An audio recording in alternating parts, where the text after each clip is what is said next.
বাংলাদেশের ভিতরে এক ধরনের ব্যক্তি আছে যাদের দুঃখ কষ্ট শ্রম মানে যাই বলেন তাদের দুঃখ বোঝার মতন বাংলাদেশে কোনো ব্যক্তি নেই।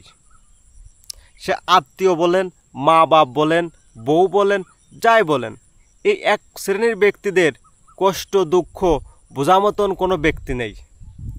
সেই ব্যক্তিরা কারা জানেন?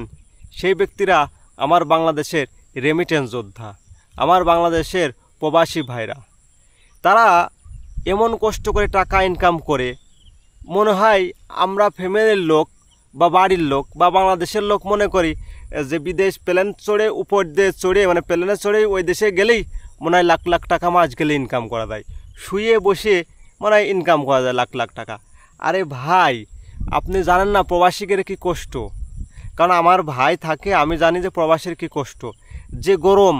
যে গরমে ওই 6তলা বিল্ডিংয়ের উপর বসে ওই রড বাঁধে এই কাজ করে সেই কাজ করে, আপনি আমি তো বুঝবো না ওই গরমের কষ্ট। আপনি আমি তো সুখেই আছি। আমি জানি যে মাস গেলে ডলার পাঠাচ্ছে, মাস গেলে রেমিটেন্স পাঠাচ্ছে, মাস গেলে রিঙ্গিত পাঠাচ্ছে, মাস গেলে রিয়াল পাঠাচ্ছে। এই তো মনে করেন যে আমাদের কি আর কি লাগে? ব্যাংক থেকে কসকসে টাকা উঠোচ্ছি, খাচ্ছি দাচ্ছি বা জমি কিনতেছি, পাঠাচ্ছে টাকা লাখ লাখ টাকা, জমি কিনতেছি, নাই মার নামে ব্যাংকে রাখতেছি, নাই নিজের নামে ব্যাংকে রাখতেছি, নাই বউ নিজের নামে ব্যাংকে রাখতেছে, নাই বউ ওই টাকা নিয়ে বাপের দিচ্ছে বা ভাইয়ের দিচ্ছে, মানে নানান কায়দায় মন করে ওই টাকাগুলো খরচ করে ফেলতেছে। লাস্টে যখন প্রবাসীরা বাড়ি আসবে, বাড়ি এসে দেখে যে তার যে কষ্ট করে দেশে টাকা পাঠাইছে সে টাকার কোনো হদিস নেই বা সেই টাকার কোনো খোঁজ নেই। বাপ মার কাছ গেলে যে আমি যে জমি কিনলাম আমার সেই জমিটা কই, আমার সেই টাকাগুলো কই, বোর কাজ করলে কোনো উত্তর দিতে পারে না।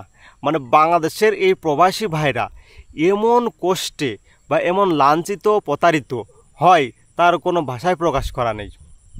মানে তারা যে উড়ে আসে বাংলাদেশ ওই দেশের থেকে উড়ে যখন বাংলাদেশের মাটিতে পাড়া দেবে, মাটিতে পাড়া দেওয়ার সঙ্গে সঙ্গেই মনে করেন তাদের কষ্ট শুরু।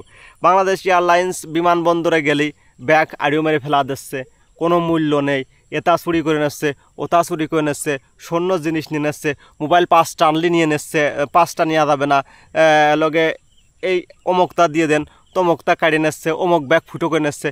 বাংলাদেশ প্রবাসীরা যে যদি এতই কষ্ট, বাংলাদেশের যে রেমিটেন্স পাঠায়, এই রেমিটেন্স দিয়ে যদি বলে বাংলাদেশ সচ্ছল করে দিয়েছে, এই রেমিটেন্স যোদ্ধারা যদি যোদ্ধা আসলে যোদ্ধা, 5 আগস্টে যে রেমিটেন্স যোদ্ধা বাংলাদেশের ভিতর আরেকজন যোদ্ধা রয়েছে, সে যোদ্ধা বাংলাদেশ প্রবাসী রেমিটেন্স যারা রেমিটেন্স যোদ্ধা, তারা রেমিটেন্স দেওয়া বন্ধ করে দিল। তারাও তো যুদ্ধর একজন সামিল একজন ব্যক্তি, তাদের কোনো মূল্যই নেই। তাদের বলে মূল্য দেবে, এ দেবে তা দেবে, কেউ মূল্য দেয় না।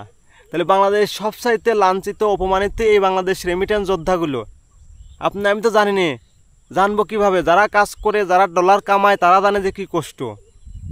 এই জন্যই বাংলাদেশ প্রবাসীদেরকে একটু মূল্যায়ন করেন, ফ্যামিলিগত হোক, বাইরে হোক, যে কোনো কায়দায় হোক। বাংলাদেশ রেমিটেন্স যোদ্ধাদের কোনো মূল্যই নেই বাংলাদেশে।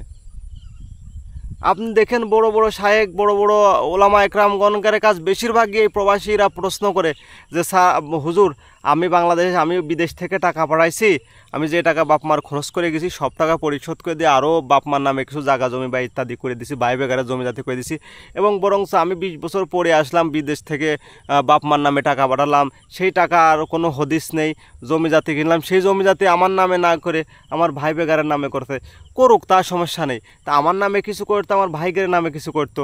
আবার দেখা গেলো প্রবাসী থেকে বাড়ি আইসে, বোন নামে টাকা পাঠাইছে, বউ সেই টাকা নিয়ে হলো পরকিয়া করতে, সেই প্রেমিকা দিয়ে দিয়েছে, লাপাত্তা হয়ে গেছে।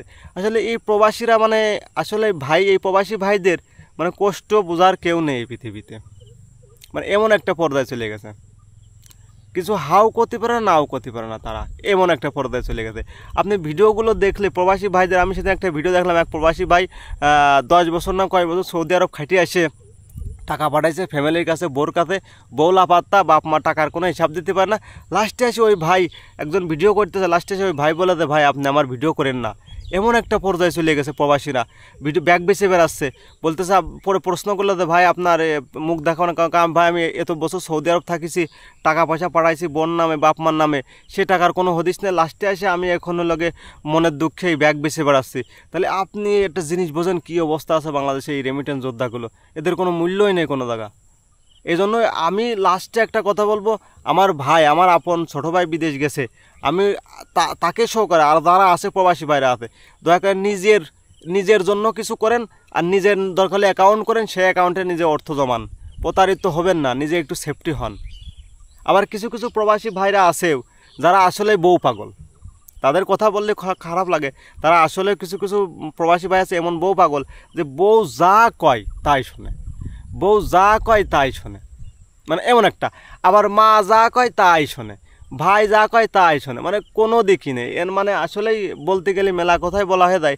এই জন্যই প্রবাসী ভাইরা দয়া করে আপনারা যারা রেমিটেন্স যোদ্ধা আছেন, যে গরমের যে কষ্ট সেটা আমি তো জানি, যে কারণ আমার ভাই আমাকে বলে যে ভাই যে কষ্ট, আসলে এই কষ্টের কথা তো ভাষায় প্রকাশ করা যায় না, যারা কষ্টকে তারাই জানে।